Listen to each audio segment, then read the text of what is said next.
Second year biochemistry topic is uric acid. Uric acid మనం kidney function టెస్ట్లో మనకి kidney function టెస్ట్లో enzymes ఉన్నాయి. ఏమేమి? Serum creatinine, blood urea, serum uric acid. This is the main test of the kidney function test. మూత్రపిండ సంబంధ వ్యాధులు, వీటిని గుర్తించడానికి మనకు కావాల్సినవి ముఖ్యంగా 3 పరీక్షలు. 1 blood urea, 2 serum creatinine, 3 uric acid. Uric యాసిడ్లోకి వెళ్తే uric acid is the final break down product of the purine metabolism. మనకి శరీరంలో ప్యూరిన్స్ అండ్ పిరమిడిన్స్ అనే 2 రకాల రసాయనిక పదార్థాలు ఉంటాయి. Purines, pyrimidines. అయితే ఈ ప్యూరిన్స్ అనే పదార్థం ఎట్లా వచ్చింది అంటే, మనం ఏ ఆహార పదార్థాలైతే తీసుకుంటున్నామో వాటిలో కూడా రసాయనిక పదార్థాలు ఉన్నాయి, లేకపోతే మనం తీసుకోలేము. ఆ రసాయనిక పదార్థాలు మన శరీరంలో ఉన్న రసాయనిక పదార్థాలతో సమ్మేళితమై మనకి ఈ రసాయనిక చర్యలు జరగడం వలన శరీరంలోని అవయవాలు పనిచేసిన తర్వాత వచ్చినటువంటి వ్యర్థ పదార్థాలు బయటికి రావడం అనేది జరుగుతూ ఉంటుంది. అయితే ఇక్కడ మనకు కావాల్సింది ఏంటంటే, ఈ యూరిక్ యాసిడ్ ఏమంటున్నాడు, శరీరంలో ఉన్న ప్యూరిన్స్ జీవన క్రియల అనంతరం యూరిక్ యాసిడ్గా మనకి బయటకు వచ్చేస్తుంటుంది. Purines such as adenosine and guanine, they are either ingested or come from destruction of tissue cells and are converted mainly in the liver into uric acid.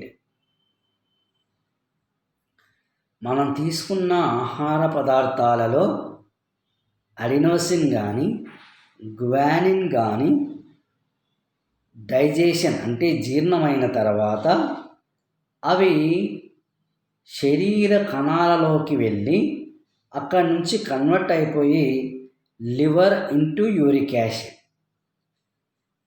కాలేయానికి వెళ్ళి కాలేయం నుంచి వచ్చి మళ్ళీ అనేక చర్యల అనంతరము యూరిక్ యాసిడ్గా మార్పు చెందుతుంది.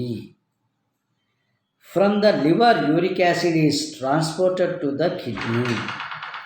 అయితే యూరిక్ యాసిడ్ అనేది లివర్ నుంచి కాలేయం నుంచి మనకి కిడ్నీస్కి రావడం అనేది జరుగుతూ ఉంటుంది. It is filtered by the glomeruli. మరి వచ్చినటువంటి ఈ యూరిక్ యాసిడ్ని మూత్రనాళం యొక్క మొదటి భాగం, ఫస్ట్ పార్ట్ ఆఫ్ ద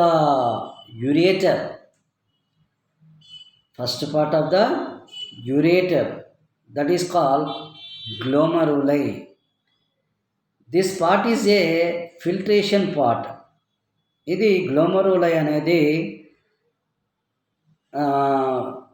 పదార్థాలని, మీరు ఏ పదార్థాలన్నా తీసుకోండి, వాటిని ఫిల్ట్రేషన్ చేయడం అనేది దాని యొక్క ధర్మం అన్నమాట. Nearly all the filter uric acid reabsorbed in the proximal tubules and small amounts are then secreted by distal tubules and ultimately appeared in urine. ఎప్పుడైతే యూరిక్ యాసిడ్ రీఅబ్జార్బెన్స్ జరిగిందో అవి proximal convoluted tubule, that means second part of the ureter.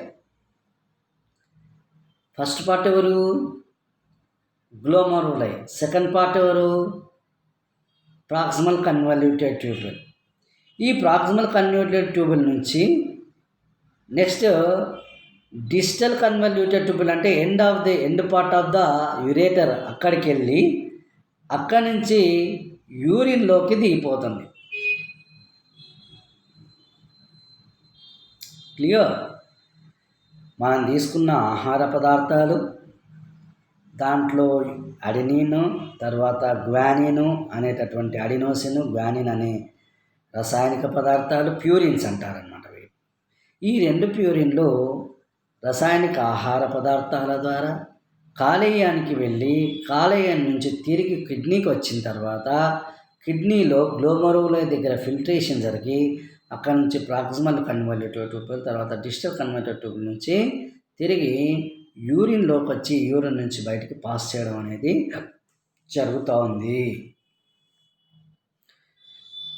Principal ఏంటి? This popular method determining uric acid level. This method is based on oxidation of uric acid in a protein free solution. Reduction of phosphotungstic acid to tungsten blue sodium carbonate is used to provide the alkaline pH necessary for color development. ఈ పద్ధతి uric acid యొక్క ఆక్సీకరణను బట్టి నిర్ధారించబడుతుంది. ఏంటి ఆ ఆక్సీకరణ? Protein free solution with reduction of phosphotungstic acid.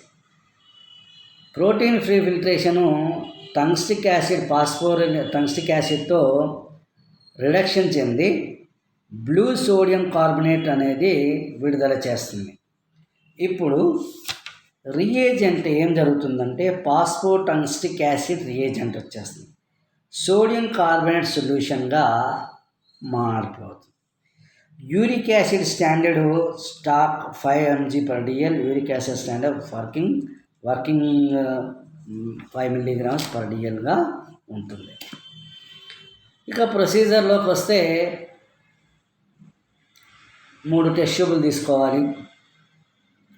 ఒకదానికి test, ఒకదానికి standard, ఒకదానికి బ్లాంక్ లేబుల్ చేసిన తర్వాత టెస్ట్లో ఎప్పుడు సీరం శాంపుల్ తీసుకుంటాం కంపల్సరీ. మరి నెక్స్ట్ ఏం తీసుకోవాలి? సీరం శాంపుల్ ఎంత తీసుకోవాలి? 0.2 ml శాంపుల్.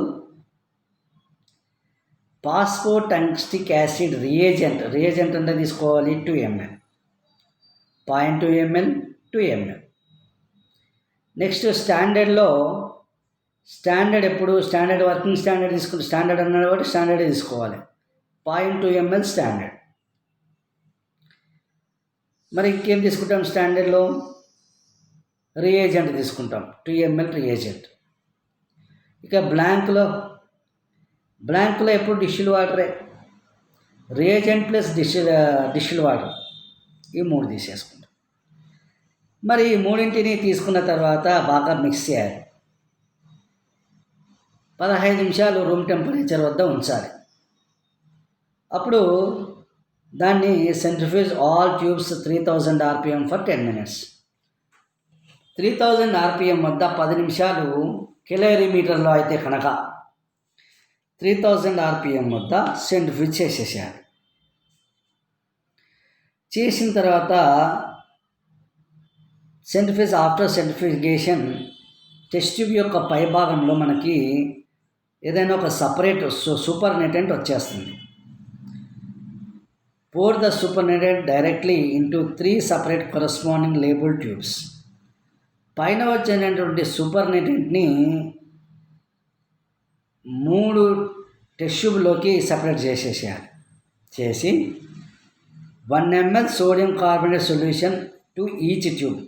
ఆ 3 ట్యూబులకి సోడియం కార్బోనేట్ను ఒక్కొక్క 1 ml కలిపేసేయాలి. అప్పుడు మళ్ళీ రూమ్ టెంపరేచర్ వద్ద 15 నిమిషాలు ఉంచాలి. ఉంచిన తర్వాత దీన్ని కిలోమీటర్లో 650 to 700 నానోమీటర్స్ దగ్గర ఫిల్టర్లో పెట్టేసి వాల్యూ రీడ్ అబ్జర్బెన్స్ చూడాలి. సెట్టింగ్ ద 0 విత్ బ్లాంక్ని మాత్రం 0 దగ్గర పెట్టేసి చూసుకుంటాం. క్యాలిక్యులేషన్లోకి వచ్చేస్తే uric acid in milligrams per DL is equal to absorbance of test by standard into 5. Test by standard into concentration standard ఎంత 5. ఇప్పుడు మనం దీన్ని క్యాలిక్యులేషన్ చేసుకుంటే నార్మల్ రేంజెస్లోకి వెళ్తే చిల్డ్రన్స్కి 2.5 to 5 మిల్లీగ్రామ్స్ ఉండాలి. అడల్ట్స్కి మేల్స్కి వచ్చేస్తే 3.5 to 7.2 మిల్లీగ్రామ్స్ పర్ డిఎల్గా ఉండాలి. అడల్ట్స్ ఫీమేల్స్లోకి వెళ్తే 2.6 to 6 మిల్లీగ్రామ్స్ పర్ డిఎల్గా ఉండాలి. ఇది నార్మల్ రేంజెస్ అండి. ఇక క్లినికల్ సిగ్నిఫికెన్స్లోకి వెళ్తే కనుక increased production raised serum levels, hyper uremia, excess dietary purines liver kidney. Hyper uremia అంటారు. హైపర్ యూరేమియా అంటే ఒకవేళ మనకి కావాల్సినంత కాకుండా ఎక్కువగా యూరిక్ యాసిడ్ వెళ్తుంటే దాన్ని హైపర్ యూరేమియా అంటారు. తక్కువ వెళ్తే హైపోయూరేమియా అంటారు. Decrease level of uric acid is called hypouremia. దీంట్లో కార్టికోస్టెరాయిడ్స్ కూడా ఉండడానికి అవకాశం ఉంది. ఈస్ట్రోజన్ లెవెల్స్ కూడా తగ్గడానికి, ఈస్ట్రోజన్ లెవెల్స్ ప్రభావం కూడా ఉండడానికి అవకాశం అనేది ఉంది.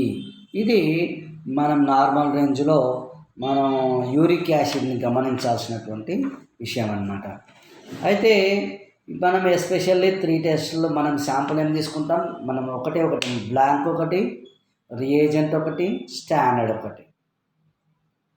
టెస్ట్లో టెస్ట్ ప్లస్ రియేజెంట్, స్టాండర్డ్లో స్టాండర్డ్ ప్లస్ రియేజెంట్, బ్లాంక్లో డిస్టిల్ వాటర్ ప్లస్ ఇంకేం తీసుకుంటాం రియేజెంట్. అంతే కదా, రియేజెంట్ ప్లస్ డిస్టిల్ వాటర్, ఈ 3 తీసేసుకొని వీటిని మనం సెంట్రిఫికేషన్ చేసిన తర్వాత సెంట్రిఫికేషన్ చేసినప్పుడు 3000 RPM వద్ద 10 నిమిషాలు సెంట్రిఫికేషన్ చేస్తే మనకు సూపర్ నెటెంట్ వచ్చేస్తుంది. ఆ సూపర్ నెటెంట్ని మళ్ళీ 3 ట్యూబ్స్లో తీసుకొని దానికి 1 ml సోడియం కార్బోనేట్ కలిపి తర్వాత దాన్ని రూమ్ టెంపరేచర్ వద్ద 15 minutes ఉంచిన తర్వాత wait for 15 minutes. After you have to read the absorbance in 650 to 700 nanometers. So blank especially 0 దగ్గర పెట్టేసి మనం బ్లాంక్ని లెక్క కట్టాల్సి వస్తుంది. అప్పుడు మనకి వాల్యూస్ వస్తే ఆ వాల్యూస్ ఇంటూ 5 వేసుకుంటే మనకి రిజల్ట్ అనేది తెలిసిపోతుంది. ఆ రిజల్ట్ ఎంత ఉందనేది మనం దాన్ని క్యాలిక్యులేషన్ చేయవచ్చును. సో క్లినికల్ సిగ్నిఫికేషన్లోకి వెళ్తే